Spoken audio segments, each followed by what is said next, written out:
السلام علی رسول اللہ اشہد ان لا الہ الا اللہ وحدہ لا شریک لہ واشہد ان محمدا عبدہ ورسولہ صلی اللہ علیہ وسلم اما بعد۔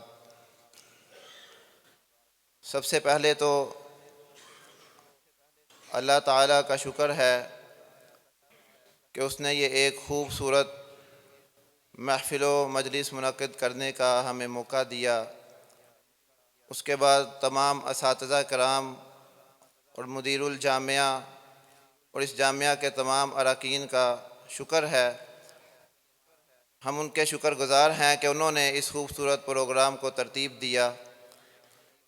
نصیحت کیا کرنی ہے، نصیحت تو بڑوں کی سننے آئے ہیں، لیکن چونکہ حکم ہوا ہے، کچھ ہمارے سینئرز بھی یہاں بیٹھے ہوئے ہیں، جونیئرز بھی ہیں، تو بڑوں سے تو نصیحتیں سننی ہیں، لیکن جو یہاں جونیئرز ہیں اور اپنے آپ کو سبق دہرانے کے لیے کہ ہمیں ہر وقت اپنے محسنین کا احسان مند رہنا چاہیے، احسان فراموش نہیں ہونا چاہیے۔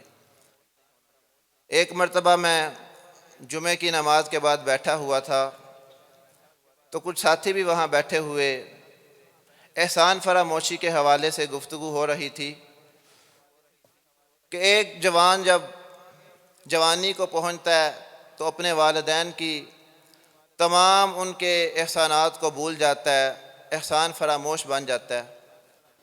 تو ایک بھائی وہاں کہنے لگے کہ جو 30 سال کا جوان ہے، جب یہ دنیا میں آیا تھا تو تب یہ کتنا تھا، جب یہ 30 سال کا ہو جاتا ہے، 60-70 کلو اس کا وزن ہو جاتا ہے، اس وقت یہ کہتا ہے کہ میرے والدین نے مجھ پر کوئی احسان نہیں کیا، یہ احسان فراموش بن جاتا ہے۔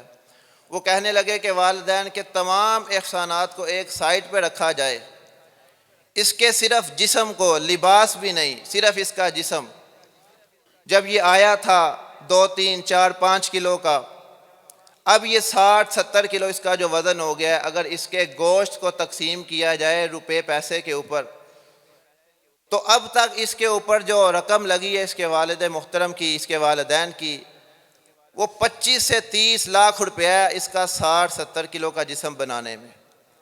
اگر پر کلو پہ اس کو تقسیم کیا جائے تو 40 سے 50 ہزار کا اس کا 1 کلو کا یہ گوشت جسم کا بنتا ہے، جو کہ آج 60-70 کلو ہے، اور یہ اب کہہ رہا ہے کہ میرے والدین نے مجھ پر احسان کیا کیا۔ باقی احسانات ایک طرف ہے۔ عزیز طلباء اور ہم مکتب ساتھیوں، اسی طرح ہم نے بھی 7 سال اس ادارے میں گزارے ہیں، زیادہ نہیں تو 7 سالوں کا جو ہمارے جسم کا وزن ہے، گوشت کا وزن ہے، ہم اس کی کیا قیمت ادا کر سکتے ہیں؟ ایسا نہیں ہے۔ اس لیے ہمیں اپنے ادارے کا احسان مند رہنا چاہیے، احسان فراموش نہیں بننا چاہیے۔ جو احسان مند ہوتا ہے، اپنے محسنین کی قدر کرتا ہے، اللہ رب العزت اس کو عزتیں دیتے ہیں۔ اور شاید کسی بھائی کے ذہن میں یہ آ رہا ہو کہ میں نے تو ادارے میں سے ایک دن بھی کھانا نہیں کھایا۔ ہاں ٹھیک ہے، کوئی بات نہیں، ادارے کے اندر رہتے ہوئے کچھ بھائیوں نے تو یہاں اپنے جسم کی غذا کو حاصل کیا ہے، اور اس جسم سے بھی ایک اہم چیز ہے، اور وہ انسان کی روح ہے۔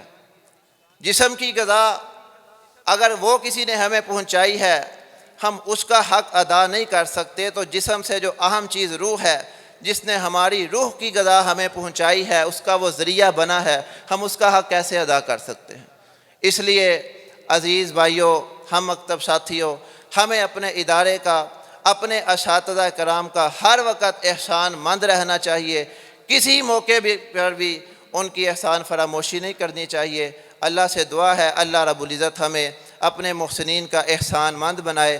میں 2017 بخاری کلاس کی طرف سے تمام اساتذہ کا اور مدیر الجامعہ کا شکر گزار ہوں کہ انہوں نے ایک بہت ہی خوبصورت یہ پیغام پہنچانے کے لیے، سنانے کے لیے ایک خوبصورت اس محفل کا انعقاد کیا ہے۔ اللہ رب العزت سے دعا ہے کہ وہ یہ بار بار اس محفل کو منعقد کرنے کی توفیق دے۔ آخر دعوانا ان الحمدللہ۔